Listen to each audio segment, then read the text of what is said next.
Hello everyone, welcome back to my YouTube channel. आज की video में जो हम क्वेश्चंस के बारे में बात करने वाले, ये सारे के सारे क्वेश्चंस जो 26 को एग्जाम हुआ है फार्मासिस्ट का, या फिर जो भी पोस्ट के एग्जाम्स हुए थे अभी 26 को मॉर्निंग शिफ्ट में या फिर इवनिंग शिफ्ट में, उनसे रिलेटेड जो मेरे कॉन्टैक्ट्स में लोग थे उनसे मैंने पूछा था कि क्या क्या जीके के क्या क्या क्वेश्चन आए थे एग्जैक्टली। तो वही क्वेश्चन मैंने इस वीडियो में कवर करे हैं। तो ये वीडियो काफी ज्यादा हेल्पफुल रहने वाली है जिनका एग्जाम आज है इवनिंग शिफ्ट में, या फिर कल है जिनका एग्जाम 28 को। तो चलिए इसके बारे में जानते हैं कौन कौन से क्वेश्चंस आए थे। तो पहला टाइप का जो क्वेश्चन पूछा गया था वो था कॉन्स्टिट्यूशन से रिलेटेड। तो कॉन्स्टिट्यूशन से रिलेटेड दो क्वेश्चंस आए थे फार्मासिस्ट के एग्जाम में। तो सबसे पहला क्वेश्चन ये है कि विच part of the Indian constitution deals with the fundamental right. वैसे तो एग्जैक्ट जो क्वेश्चन था वो ये था कि कॉन्स्टिट्यूशन लिखा कब गया था। तो that was very basic question कि 1949 में नवंबर में अपना कॉन्स्टिट्यूशन लिखा गया था, जो 1950 में रिपब्लिक डे के तौर पे हम जिसे सेलिब्रेट करते हैं। बट जो एक्चुअल डेट थी, जो एक्चुअल ईयर था लिखने का, वो 1949 था, नवंबर। बट मैंने उसी से रिलेटेड दो तीन क्वेश्चंस और निकाले हैं ताकि आप इसकी प्रैक्टिस अच्छे से कर सकें। So which part of Indian constitution deals with fundamental rights. कौन सा पार्ट फंडामेंटल राइट्स के लिए डील करता है? वो है part number 3 of our constitution. अगला question, the concept of judicial review in the Indian constitution has been borrowed from which countries constitution. कौन सी कंट्री के कॉन्स्टिट्यूशन से हमने ये बोरो किया? It was from US, United state से हमने ये बोरो किया। अगला क्वेश्चन देखते हैं, which schedule of Indian Constitution contains provisions regarding the allocation of seats in Rajya Sabha? कौन सा शेड्यूल वर्क करता है इस चीज के लिए? It is 4th schedule. अब कॉन्स्टिट्यूशन के अदर पे अगर हम बात करें तो फर्स्ट 25 क्वेश्चन में नेक्स्ट जो सेट था वो था एलआर का। पहला तो इन्होंने जीके के कॉन्स्टिट्यूशन वाले क्वेश्चन पूछे थे, उसके बाद एलआर में एक टाइप का क्वेश्चन पूछा था कि मान लो एक नंबर है विच इज एक्स, ये इंक्रीज हो रहा है 10% से, उसके बाद ये डिक्रीज हो रहा है 20% से, फाइनल वैल्यू बताओ, फाइनल नेट वैल्यू बताओ, ऐसे करके ये क्वेश्चन पूछा था। तो इसी से रिलेटेड मैंने 3 क्वेश्चंस फ्रेम करे आपके लिए लॉजिकल रीजनिंग से रिलेटेड। तो हम इसको स्टेप बाय स्टेप भी जानेंगे कि कैसे कैसे इसको सॉल्व करना और क्या आपको सॉल्व करना है। ठीक है, पहला क्वेश्चन देखते हैं। पहला क्वेश्चन है, if a number is increased by 20% then decreased by 20%, the final value as a percentage। अब इसमें वैल्यू किसने पूछी है? परसेंटेज पूछी है ऑफ ओरिजिनल नंबर। अब आपको इस चीज पे ध्यान देना है, इसमें परसेंटेज पूछा है, ग्रोथ रेट पूछा है, क्या एग्जैक्टली पूछा है, नेट प्रॉफिट पूछा है, उसी के अकॉर्डिंग आपको इसको सॉल्व करना। अब इसको सॉल्व कैसे करेंगे? सबसे पहला क्या है, हमारे पास क्या वैल्यू दी गई है?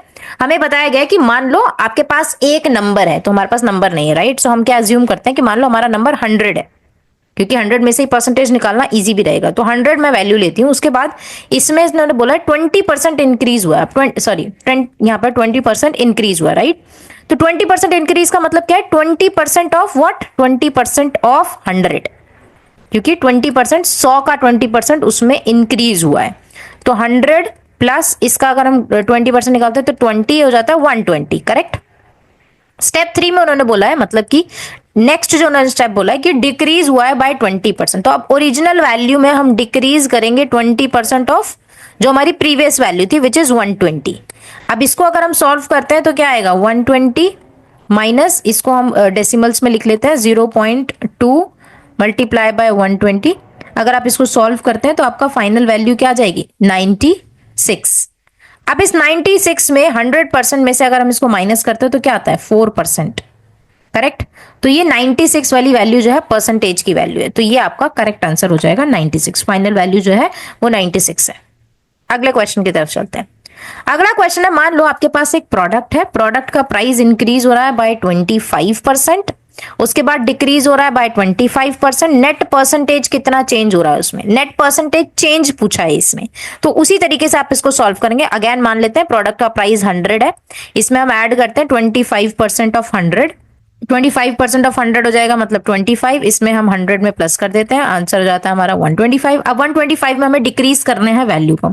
अब 125 को आप माइनस करेंगे 25% ऑफ 125, जो भी वैल्यू आएगी वो हम यहाँ पे लिखेंगे, राइट। सो 125 माइनस, इसको हम डेसिमल्स में अगेन लिख लेते हैं, 0.25 मल्टीप्लाई बाय 125।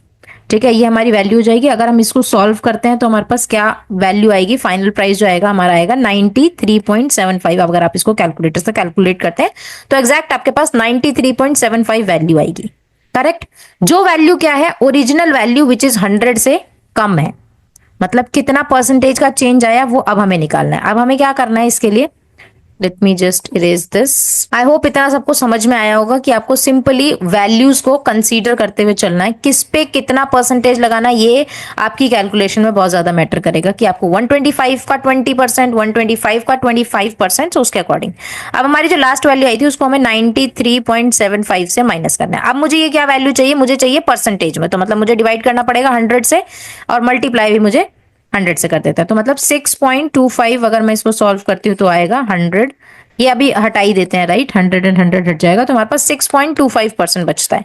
चाहे आप इसको डायरेक्ट भी माइनस करेंगे तो भी, बट क्योंकि अगर हमें नेट परसेंटेज मतलब कैलकुलेशन में अगर मैं स्टेप बाय स्टेप आपको समझाऊं तो आपको परसेंटेज में उसको कन्वर्ट करना पड़ेगा। तो हमारा क्या आ जाएगा, 6.25% डिक्रीज हुआ है। अब आप ये देखो कि क्वेश्चन के ऑप्शन में इंक्रीज और डिक्रीज दोनों दिया गया है, तो अभी हमारे पास जो 93.75 है वो 100 से कम है, इसलिए डिक्रीज है। तो 6.25 हमारा डिक्रीज परसेंटेज है। अगला क्वेश्चन इसी सेम टाइप का ही है। The population of a town increases by 20% in the first year, then decreases by 10% in the second year. Net change क्या है पॉपुलेशन में आफ्टर 2 ईयर्स। तो क्वेश्चन को आपको बहुत ज्यादा अच्छे से समझने की जरूरत है। तो चलो इस क्वेश्चन को सॉल्व करते हैं। मान लो आपकी इनिशियल जो परसेंटेज मतलब इनिशियल जो पॉपुलेशन है, सॉरी, वो 100 है, करेक्ट। उसमें इंक्रीमेंट कितना का हो रहा है, 10% का, मतलब 10% पॉपुलेशन इंक्रीज हो गई। 10% किसका, ओरिजिनल पॉपुलेशन का, विच इज 100। तो अगर मैं इसको सॉल्व करती हूँ तो 110 आ जाएगा क्योंकि ये 10 हो जाएगा, और 100 प्लस 10 इज 110। उसके बाद नेक्स्ट उन्होंने बोला है कि डिक्रीज हुआ है बेसिकली 10% का सेकेंड ईयर, तो मतलब 110 माइनस 10% ऑफ 110, करेक्ट, क्योंकि हमारी ओरिजिनल वैल्यू ओरिजिनल पॉपुलेशन अब ये हो गई उस साल के लिए। उसके बाद हम इसको सॉल्व करेंगे 110 माइनस 0.1 मल्टीप्लाई बाय 110, करेक्ट। इसको अगर हम सॉल्व करते हैं तो हमारे पास क्या वैल्यू आएगी, एंड में हमारे पास वैल्यू आएगी ये 11 हो जाएगा, 110 में से माइनस करेंगे तो 99 हो जाएगा, करेक्ट। अब ये हमारे पास ओरिजिनल पॉपुलेशन है सेकेंड ईयर के बाद। अब हमसे पूछा क्या गया है, नेट चेंज कितना आया है 2 साल के बाद। नेट चेंज अगेन हम सेम मेथड फॉलो करेंगे, 100 में से माइनस करेंगे 99 को, बचा क्या 1। अब 1% का चेंज आया, 1% पॉजिटिव चेंज आया, नेगेटिव चेंज आया, मतलब इंक्रीमेंट आया है, डिक्रीजमेंट आया है।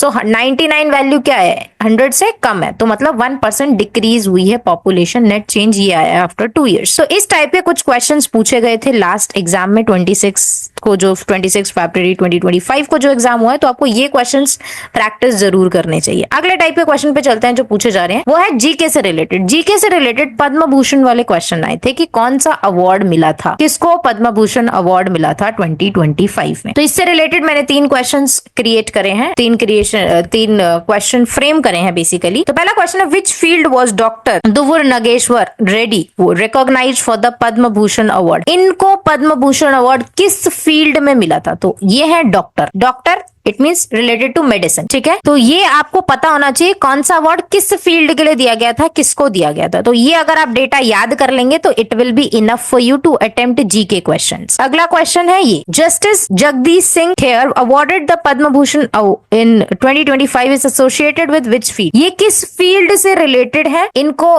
किस फील्ड से रिलेटेड अवार्ड दिया गया था। तो बेसिकली ये एक जुडिशरी वाला के फील्ड में थे, जो अगेन आता है पब्लिक अफेयर्स के उसमें, तो पब्लिक अफेयर इसका करेक्ट आंसर है। अगला question, which of the following artist was posthumously awarded the Padma Bhushan in 2025। इनमें से कौन से आर्टिस्ट को पद्म भूषण अवार्ड दिया गया था। The correct answer is MT Vasudevan Nair. अगला क्वेश्चन देखते हैं जो लास्ट क्वेश्चन है इस सीरीज का। Osamu Suzuki a Padma Bhushan awardee in 2025 was recognized in which field। ये कौन सी फील्ड में थे, ये थे ट्रेड एंड इंडस्ट्री में। सो ये कुछ क्वेश्चंस आपको पता होने चाहिए, इनसे रिलेटेड आप क्वेश्चंस प्रैक्टिस कर लेना। और मिलते हैं नेक्स्ट वीडियो में, क्योंकि काफी सारी इंपॉर्टेंट चीजें आपको पता होनी चाहिए अभी भी। तो मिलते हैं नेक्स्ट वीडियो में, अंटिल देन बाय बाय। जिनका आज एग्जाम है ऑल द बेस्ट, जिनका कल एग्जाम है उनके लिए 2 वीडियोस और आएंगी ताकि आप अच्छे से प्रिपेयर कर सकें। Do let me know in the comments अगर आपको कोई भी डाउट आ रहा है, कोई भी क्वेश्चन है किसी भी चीज से रिलेटेड, तो वी विल डिस्कस इट।